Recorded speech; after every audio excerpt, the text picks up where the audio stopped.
Salut, bienvenue à la 17e partie. Nous avons vu que grâce à la fabrication consciente et répétée d'outils, nos ancêtres ont pu élargir leur menu et profiter de nouvelles opportunités. Ici, l'introduction de la viande dans leur alimentation régulière semble éclipser totalement leurs autres stratégies de survie, et nous devons faire quelques efforts pour nous rappeler qu'ils sont, en fait, des omnivores très versatiles. Cela dit, leur nouveau mode de vie les pousse à se déplacer de plus en plus loin des arbres, à devenir meilleurs bipèdes et à gérer des territoires de plus en plus différents. Passons maintenant à l'Oldowayen classique, de 1,8 million d'années à 1,5 million d'années. Les périodes géologiques correspondent généralement à des changements climatiques importants. Le Pliocène se termine vers 1,8 million d'années. Il est succédé par le Pléistocène, soit la dernière période géologique avant notre époque actuelle. À force de déterrer des fossiles, nous sommes forcés de classer certains spécimens provenant d'époques et de régions différentes dans une même espèce. Or, il arrive parfois que les paléontologues doivent créer un nouveau taxon pour mieux représenter la réalité. Ainsi, à l'Oldowayen ancien, le nouveau taxon Homo rudolfensis, regroupant les hommes des savanes, se distinguait des Homo habilis, maintenant limité aux spécimens vivant encore proches des arbres. À l'Oldowayen classique, ceux que nous nommions autrefois Homo erectus sont désormais appelés Homo ergaster. Le terme Homo erectus ne sert plus qu'à désigner les descendants d'Homo ergaster qui se rendront à l'autre bout du monde, en Asie orientale. Les Homo ergaster, au visage plus large, plutôt plat et sans menton, sont-ils des descendants des Homo habilis ou des Homo rudolfensis? D'où viennent-ils exactement? En fait, nous ne le savons pas. À leur apparition, vers 1,9 million d'années, le mode de vie des Homo ergaster est pratiquement identique à celui de leurs contemporains. Et ils vont cohabiter près d'un demi-million d'années avec les derniers paranthropes, les Homo habilis et les Homo rudolfensis. Leurs ancêtres, quels qu'ils soient, ont appris à planifier leurs activités à l'avance, donc en fonction de leurs besoins futurs. Et leurs techniques de fabrication d'outils se sont standardisées. Bref, leurs comportements sont clairement en continuation avec le million d'années qui précèdent, sauf qu'à plusieurs égards, ils représentent un bond évolutif important. Leur survie ne dépend plus du hasard, c'est-à-dire qu'ils mangent régulièrement de la viande et nous leur attribuons le crédit des premiers camps de base, qui sont mieux aménagés que les camps temporaires. Les Homo ergaster vont laisser des cailloux taillés partout où ils iront. Et peu de temps après leur apparition, vers 1,8 million d'années, le nombre d'outils fabriqués se met à augmenter considérablement. Ne serait-ce que physiquement, ils sont plus grands, dépassant les grands paranthropes d'une tête. Puisque la taille des femelles rejoint presque la taille des mâles, nous pouvons imaginer, sans conclure hors de tout doute, que leur société devienne monogame autour de cette époque, et que les relations entre les mâles et les femelles deviennent plus d'égal à égal. Si le cerveau des premiers hommes, c'est-à-dire les Homo habilis et les Homo rudolfensis, était 50% plus gros que ceux des chimpanzés, c'est parce qu'ils étaient eux-mêmes physiquement 50% plus gros. Dans le cas des Homo ergaster, toute proportion gardée, leur cerveau a véritablement grossi, c'est-à-dire qu'ils atteignent en moyenne 900 cm3. Comme ils sont presque totalement affranchis des arbres, cette croissance pourrait être une conséquence de mieux traiter les informations complexes reliées à la marche debout, comme par exemple le centre de gravité et la coordination des muscles. C'est aussi à cette époque que notre système digestif se serait modifié. Afin d'absorber un maximum de nutriments des plantes, qui sont difficiles à digérer, les végétariens ont besoin d'un intestin très long qui dépense lui-même beaucoup d'énergie. Grâce à une alimentation de plus en plus basée sur les noix et la viande, à valeur nutritive nettement supérieure aux végétaux, en plus d'être plus facile à digérer, nos ancêtres ont pu obtenir un gain en énergie à la fois par leur alimentation et en rétrécissant leur système digestif. Le visage et la mâchoire sont devenus plus petits, et la colonne vertébrale ne rentre plus par l'arrière du crâne, comme chez les primates quadrupèdes. Elle pénètre maintenant par la base, diminuant l'espace du larynx entre la bouche et la colonne vertébrale. Notons qu'il est peu probable que le larynx soit descendu dans la gorge d'Homo ergaster dans le but précis de lui permettre de parler. La fonction du larynx est de retenir l'air et de stabiliser la poitrine lors d'un effort physique, comme par exemple lorsque nous soulevons une lourde charge ou que nous lançons un objet de toutes nos forces. Sa rigidité, importante pour grimper aux arbres, n'est plus nécessaire pour les bipèdes. En conséquence, en se faisant tasser par la colonne vertébrale, notre larynx est devenu plus membraneux et plus flexible. Un des effets secondaires de ce changement est que nous ne pouvons plus respirer en mangeant sans risquer de nous étouffer. L'évolution vers la bipédie a des origines remontant à la seconde moitié du Miocène, après quoi il fallut attendre les australopithèques qui marchaient en se balançant maladroitement pour qu'une espèce avec un mode de vie réellement bipède émerge du lot. Les Homo ergaster ont un pelvis, des jambes, des genoux et des gros orteils faits pour marcher debout.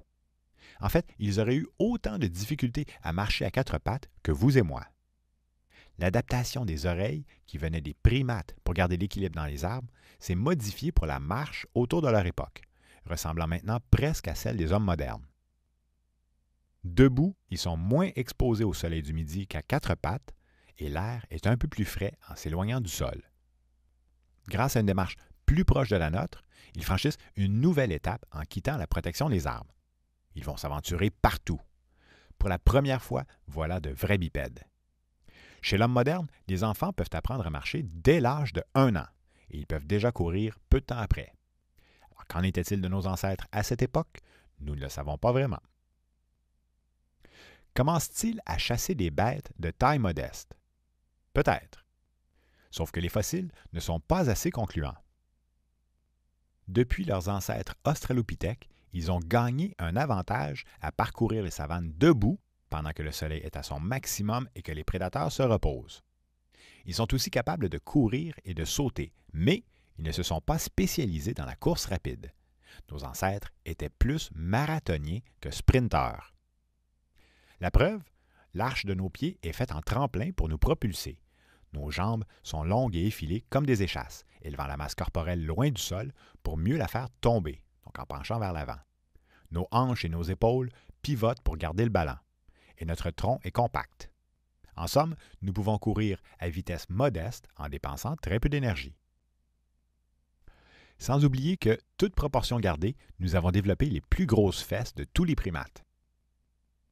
Quiconque a fait du jogging après une longue période d'inactivité le sait très bien. Les fesses sont endolories le lendemain. Elles contiennent des muscles et des réserves de graisse pour courir sur de longues distances plus que pour sprinter. Nos grosses fesses font partie de notre anatomie de marathonien. La position debout aurait aussi, peut-être, entraîné la perte des poils sur le corps, puisque lors du moment le plus chaud de la journée, seule la tête et les épaules sont directement exposées aux rayons du soleil. En fait, si l'on regarde de plus près, nous n'avons perdu aucun poil. C'est-à-dire qu'ils sont encore tous là, mais ils restent tout petits. Nous en conservons sous nos aisselles pour mieux réguler la température, et dans le cas des poils pubiens, ils permettent de démontrer la maturité sexuelle d'un individu. Encore aujourd'hui, les mâles de l'espèce humaine sont un peu plus poilus et sont plus susceptibles d'avoir froid parce que leurs tissus de graisse sont moins développés que ceux des femmes. Notons aussi que nous conservons généralement nos cheveux jusqu'à un âge avancé, sans doute pour protéger notre cerveau. Bon, cela dit, j'ai 40 ans et je remarque que j'ai beaucoup moins de cheveux qu'avant, mais sinon, les cheveux servent à protéger notre cerveau, qui est très sensible aux changements de température. La peau fine du crâne et le peu de graisse à cet endroit lui permettent de se refroidir aisément, pendant que les cheveux aident à conserver la chaleur. Notons aussi que les cheveux sont utiles contre le refroidissement de la pluie, puisque la graisse des cheveux les rend pratiquement imperméables. La perte des poils aurait donc précédé l'usage des premiers vêtements, et aussi l'usage du feu, bien sûr. Or, ce changement, la perte des poils, ne put se faire que grâce à la mélanine, c'est-à-dire une molécule de pigmentation brune produite par les cellules de la peau, capable d'absorber les rayons ultraviolets du soleil. Tous les êtres humains actuels produisent de la mélanine, particulièrement les populations des régions tropicales, leur donnant ainsi une peau plus foncée, puisqu'à cet endroit, les rayons du soleil y sont beaucoup plus intenses. Parallèlement à la modification du système digestif et à la perte des poils, le réarrangement thermique du corps aurait aussi entraîné une autre adaptation, la sueur. Sans une bonne irrigation sanguine, nous devons reprendre notre souffle après un effort physique exigeant. L'effort physique fait chauffer les muscles et s'ils ne sont pas refroidis assez vite, nous ressentons alors des points aux côtes. C'est le sang qui essaie de passer trop vite par des veines trop étroites. Quand la température ambiante est fraîche, comme par exemple la nuit, le corps n'a pas besoin de faire d'efforts pour se refroidir. Sauf que les premiers hommes n'ont pas du tout évolué pour trouver leur nourriture dans le noir. Grâce à des glandes sudoripares qui sécrètent des sels minéraux près de la peau, l'eau du corps, qui contient une partie de notre chaleur corporelle, se fait attirer vers les pores et peut alors s'évaporer dans l'air, permettant à la chaleur de quitter notre corps. Avoir le poil court permet donc à l'air de circuler près de la peau et de le refroidir, même si la température ambiante atteint 30 degrés Celsius. L'homme est l'un des seuls grands mammifères pouvant perdre une grande partie de sa chaleur par les pores de sa peau. Les autres animaux se refroidissent par leur bouche en sortant la langue. Ils halètent. Quand il fait chaud, un être humain au repos peut perdre 2 litres d'eau par jour, alors que des efforts physiques peuvent nous faire perdre jusqu'à 10 litres. Comparé aux autres animaux, nous buvons beaucoup d'eau pour une créature de notre taille. C'est-à-dire que nous supportons mieux un jeûne de nourriture qu'une privation d'eau. Et depuis que nous suons, nous ressentons parfois de grosses carences de sel. Heureusement pour les premiers hommes, le soleil et les sécheresses font évaporer les lacs des hauts plateaux d'Afrique orientale et produisent ainsi de vastes dépôts de sel facilement accessibles. Même s'il n'y en a pas partout, il y a assez d'eau et de sel en Afrique pour que des nomades en dépendent sur une base régulière. Perdre de la chaleur par la sueur, en libérant la bouche de sa responsabilité de régulateur thermique, est un autre exemple d'adaptation qui contribua indirectement à permettre le langage parlé. Nous ne savons pas à quel moment le larynx est descendu plus bas dans la gorge, puisqu'il ne se fossilise pas, ni à quel moment se produisent les réarrangements du système digestif. Mais la tendance menant vers l'homme moderne chez Homo ergaster est incontestable. Pour plusieurs, ce sont les premiers vrais hommes, alors que les Homo habilis, qui vivaient encore dans les arbres, ne seraient que des australopithèques modernes. Les grandes adaptations d'Homo ergaster se sont produites en réaction au climat aride de l'Afrique de l'Est, et pourtant leurs descendants pourront vivre dans de nombreux nouveaux environnements sans avoir à modifier leur corps. Avant 2 millions d'années, les hominidés ne se diversifiaient qu'en Afrique. Pour la première fois avec Homo ergaster, nous pouvons considérer une espèce comme ancêtre direct. Il faut dire que cette fois, le choix n'est pas difficile, car ils auraient effectivement entraîné l'extinction de toutes les autres formes humaines. Avaient-ils des adaptations supérieures? Une meilleure capacité à innover? Fort probablement.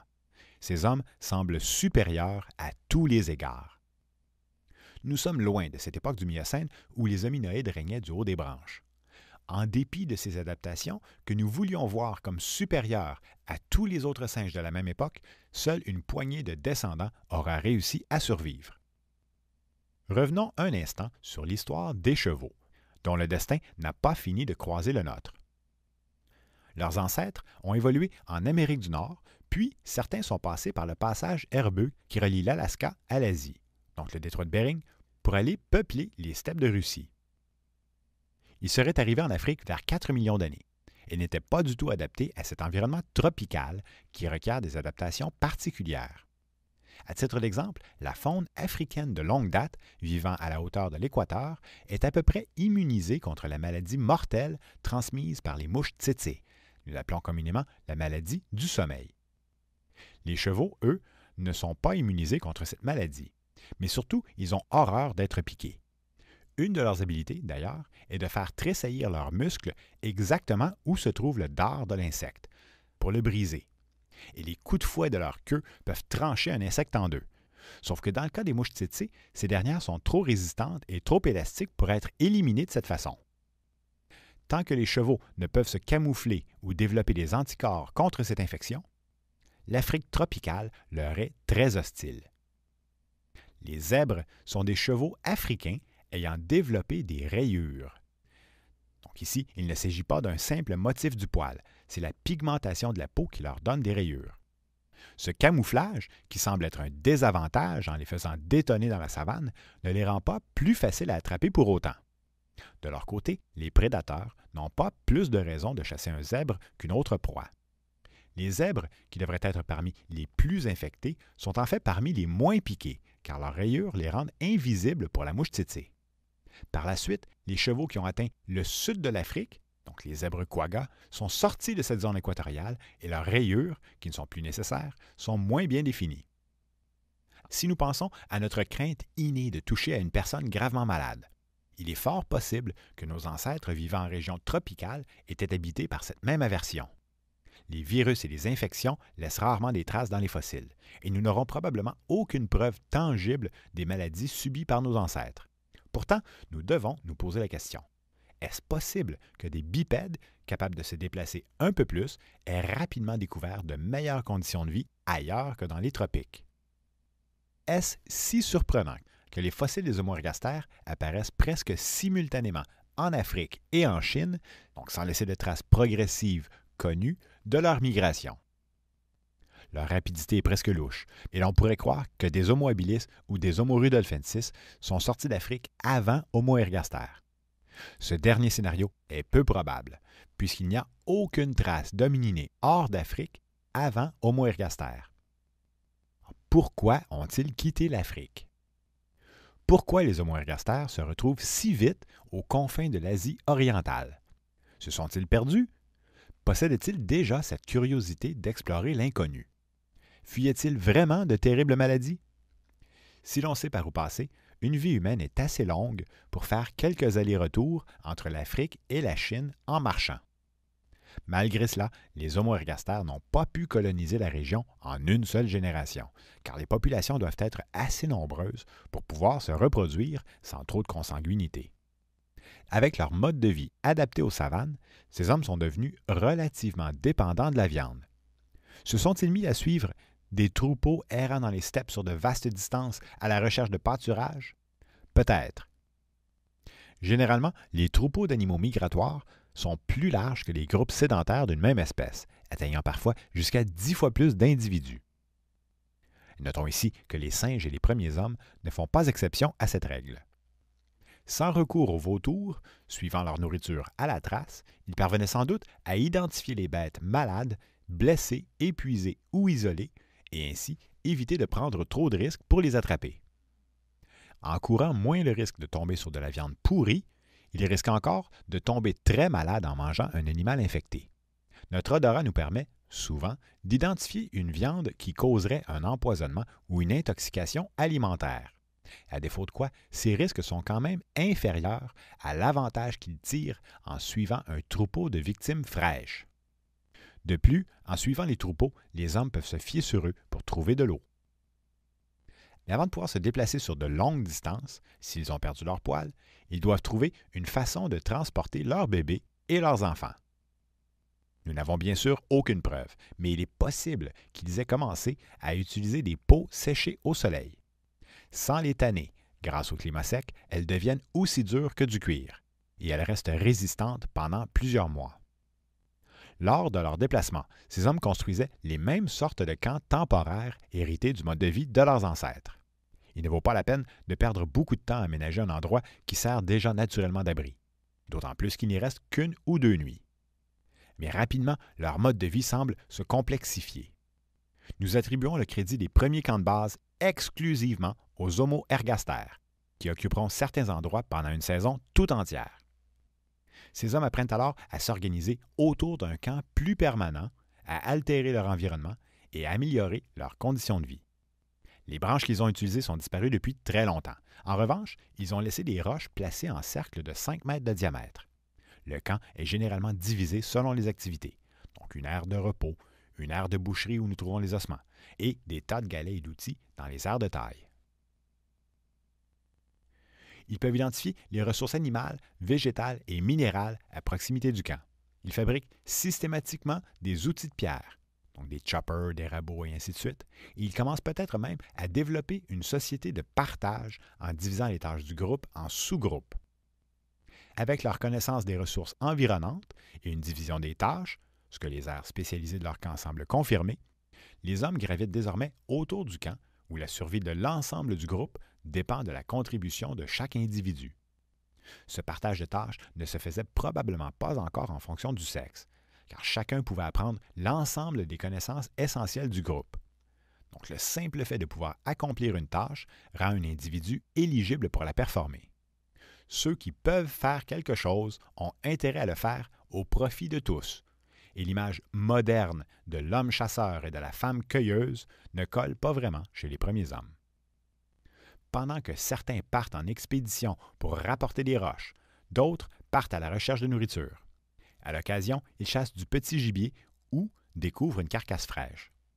Dans ce genre de société, les interactions entre les membres sont complexes et il existe ce que nous appelons un contrat social entre les membres.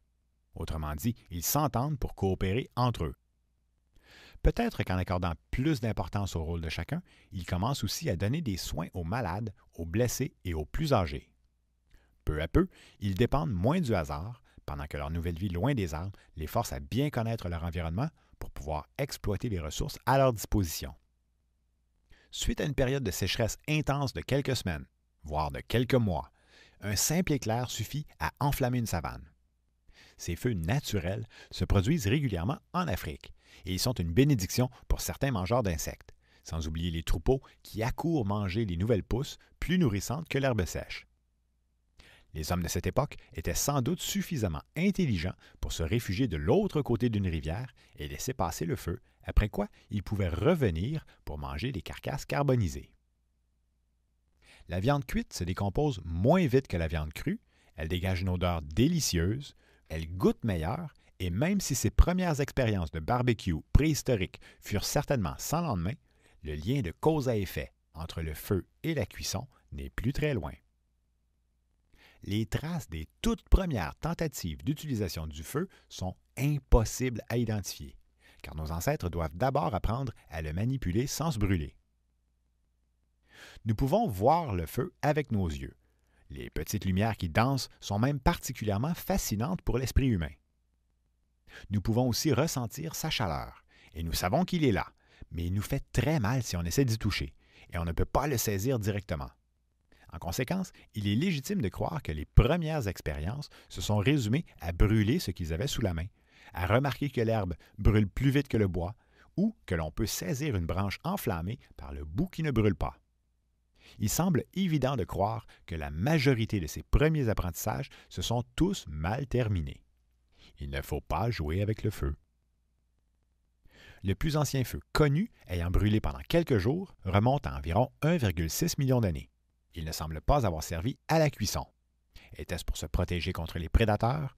Pour se réchauffer? Nous l'ignorons. À cette époque, les traces de feu ne sont encore que des phénomènes isolés. Et les Homo ergaster n'ont pas vraiment besoin de sa chaleur à cause du climat tropical. Pendant la saison des pluies, lorsque l'humidité accélère le refroidissement de leur corps, ils apprécieraient volontiers un bon feu. Mais à ce moment-là, l'herbe et le bois mouillé ne brûlent pas. De toute façon, un feu a besoin d'être entretenu continuellement, donc il a toujours faim, et cette activité est très coûteuse en temps et en effort pour ce qui la rapporterait présentement. Une solution beaucoup plus simple et plus facile pour se garder au chaud serait d'utiliser des peaux et des fourrures d'animaux. D'ailleurs, en les faisant sécher au soleil, avec le climat sec des savanes, les peaux deviennent relativement imperméables. Toute logique semble indiquer que l'usage des vêtements commença longtemps avant d'avoir apprivoisé le feu. Il faut attribuer une longue période d'essais et d'erreurs aux premiers hommes avant qu'ils n'apprennent à entretenir un feu modéré. Et si Homo ergaster semble être le premier à essayer sérieusement, les premières traces d'un feu entretenu à l'intérieur d'un camp de base n'apparaissent que vers 1,3 million d'années. Les premiers hommes à sortir d'Afrique se sont donc éloignés des tropiques lorsque le climat mondial leur permit de traverser les zones arides du nord africain et du Proche-Orient, et même d'atteindre des latitudes près des pôles, c'est-à-dire là où les hivers sont froids, et cela sans savoir faire du feu. Alors, parlons maintenant de l'évolution du proto-langage.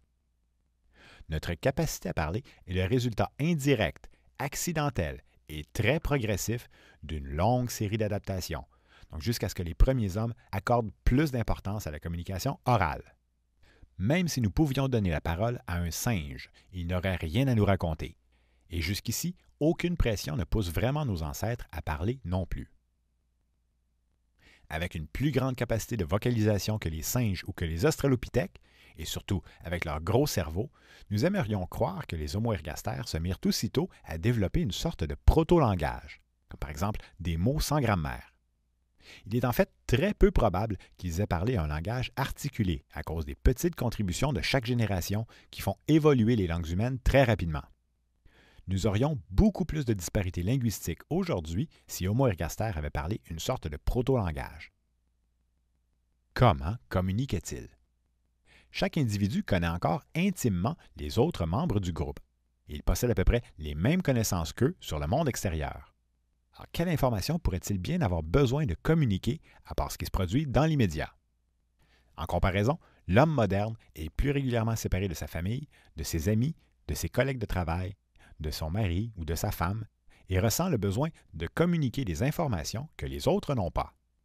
Les Homo ergaster ne sont plus des singes, mais ce ne sont pas encore des hommes modernes.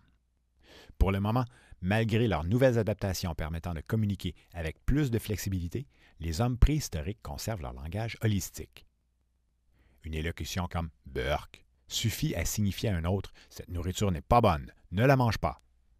Peut-être mettent-ils plus d'emphase sur l'effet émotif de leur vocalisation par des variations de ton, de tempo, de mélodie, de volume, de rythme et de répétition. Ils devaient transmettre leurs émotions par une combinaison de langage holistique, de chant et de musique, qui sont intimement liés et associés à des mouvements du corps. Aujourd'hui, si l'on demande à quelqu'un d'associer les noms Kiki et Bobo à deux animaux, disons un hippopotame et une souris, la plupart des gens nomment la souris Kiki et l'hippopotame Bobo. En prononçant le son O, la bouche s'ouvre et devient ronde.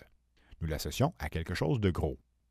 Tandis que le son I est produit par une petite ouverture dans le haut de la bouche. Nous l'associons à quelque chose de petit. Donc une même élocution holistique, suivant des intonations différentes, peut aussi facilement prendre plusieurs sens. Autrement dit, le côté musical des communications permet de transmettre une charge émotive et son message peut être compris de tous. Il va de même pour la façon d'effectuer un geste. Par exemple, prendre un objet rapidement et brusquement trahit l'avarice, tandis que la lenteur exprime un certain détachement. Dire « non » sur un ton fort et sec démontre clairement un désaccord. Même le corps devient raide. S'il s'agit d'une question, le ton passe des sons graves aux sons aigus. « Non » Et nous pouvons aussi accentuer la question en arquant les sourcils vers le haut. Quelqu'un qui répéterait le mot de plus en plus rapidement vers des sons aigus révélerait son angoisse croissante. « Non, non, non, non, non, non » La déception, elle, progresse vers des sons graves et les gestes corporels tendent vers le sol. « Oh non » En plus des sons plus variés et plus musicaux chez Homo ergaster, s'ajoute peut-être un meilleur sens du rythme, important à la fois pour la marche et la course, mais aussi pour la musique. Aujourd'hui, nos recherches démontrent que faire écouter de la musique à une personne atteinte de la maladie de Parkinson les aide à contrôler leurs muscles. C'est tout le corps qui semble réagir au rythme de la musique. Dans le cerveau, les neurones qui sont responsables des mouvements moteurs rythmiques sont aussi liés à la reconnaissance des patterns auditifs. Encore aujourd'hui, les gens qui conversent en groupe suivent une sorte de rythme, et lorsqu'un individu tarde à intervenir, il rate son tour et quelqu'un d'autre lui coupe la parole. Nous décrivons souvent la musique comme un mouvement. Par exemple, les termes lento, andante, corrente veulent dire lent, marche et course respectivement. Et si l'on compare un chimpanzé à un être humain écoutant de la musique, le singe n'y prête aucune attention particulière, alors que l'homme reste difficilement indifférent. Comme si suivre les mouvements de la musique pousse le corps à vouloir participer en tapant des pieds, en bougeant de la jambe, en hochant de la tête ou encore simplement en marchant au même rythme que la musique. Aujourd'hui, le langage parlé prend plus d'importance que le langage corporel, qui n'est plus tellement pris en compte dans le message véhiculé.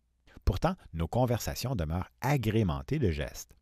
Non pas le geste de faire un bras d'honneur pour exprimer sa colère, ni de fermer le poing avec le pouce en l'air pour signifier son approbation, qui sont en fait des codes précis qui remplacent la parole, mais plutôt des petits gestes impulsifs comme les mains qui bougent, les épaules, la position du corps, qui représentent le discours oral en cours sans suivre de règles ni de grammaire. Ces gestes sont indissociables de la communication orale, et si nous étions plus attentifs, et les Homo ergaster l'étaient probablement plus, nous pourrions voir que le message du corps contredit parfois le message oral. Une personne en train de mentir, par exemple, évite généralement de regarder son interlocuteur dans les yeux. Mais n'allons pas trop loin dans l'attribution d'un langage corporel ou d'un caractère mélodieux en ce qui concerne le langage holistique des Homo ergaster. Ils ont des capacités plus grandes pour la musique et pour la multimodalité, donc les gestuels qui accompagnent la voix lorsqu'ils communiquent, sauf que concrètement, ces changements sont très lents à arriver. Leur potentiel n'est certainement pas encore exploité au maximum.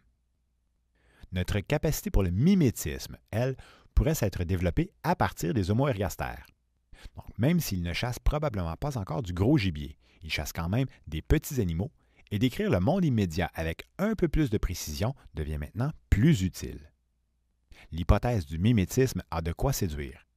Sans langage, ils peuvent alors s'exprimer par des gestes et des sons qui représentent leurs intentions, en imitant les animaux, en feignant la joie de trouver de la nourriture, en faisant des signes de tête, en bougeant les yeux, en modifiant le ton de leur voix, en faisant des gestes de la main, en adoptant une démarche particulière ou en adoptant les mouvements typiques de l'individu ou de l'animal référé. En quelque sorte, ils apprennent à capturer l'essence des choses. Ils peuvent alors décrire un comportement et faire comprendre aux autres à qui ils se réfèrent. Le mimétisme est encore pratiqué aujourd'hui dans presque toutes les cultures de chasseurs.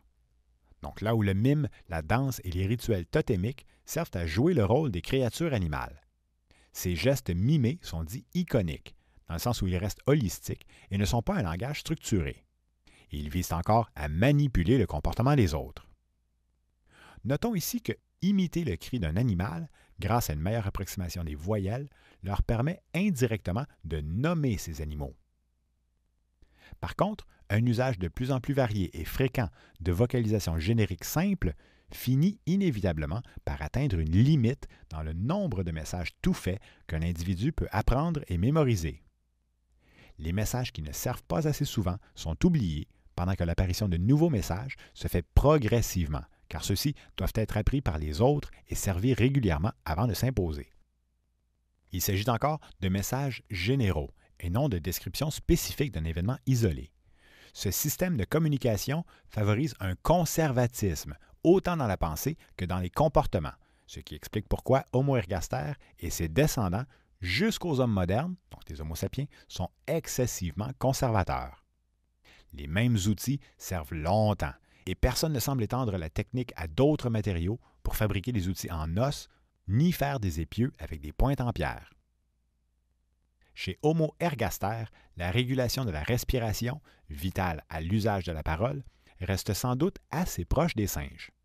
De plus, après avoir fait un petit bond par rapport à leurs ancêtres, la croissance du cerveau se met à stagner pendant au moins 1 million d'années. C'est seulement à partir de 600 000 ans avant notre ère que la taille du cerveau se remettra à grossir. Donc, possiblement en conséquence à la nécessité de mieux communiquer, quoique ces liens de cause à effet, comme toujours, sont suspects par leur manque de preuves. Les choses ne sont jamais si simples. Homo ergaster devait communiquer sans langage articulé, donc à l'aide de sons, de mouvements du corps, d'expressions faciales et d'imitations. Et peut-être même se racontaient-ils des histoires et transmettaient leur savoir aux plus jeunes à l'aide de chants, de danse et de musique collective où tout le monde jouait un rôle. En résumé, l'Oldowayen classique débute avec l'apparition d'une nouvelle espèce, Homo ergaster, dont la culture est clairement en continuation avec le premier million d'années de l'âge de pierre. Mais leur survie n'est plus laissée au hasard. Ils construisent des camps de base qui servent de centre aux diverses activités de leur groupe et ils mangent plus régulièrement de la viande, quoique nous ne pouvons pas encore savoir s'ils chassent sérieusement du gibier de taille moyenne. Physiquement, les Homo ergaster sont des vrais bipèdes, voire d'excellents marathoniens. Ils sont plus grands et la taille des femelles rejoint celle des mâles. En conséquence, nous aimerions croire qu'ils sont devenus monogames. Leur cerveau est plus gros, grâce en partie du moins à leur système digestif réduit, et, possiblement, à la perte des poils, donc pour mieux réguler la température du corps par la sueur. Le larynx aurait baissé dans la gorge en devenant membraneux autour de cette époque. Mettent-ils alors plus d'emphase sur le côté musical de leur voix?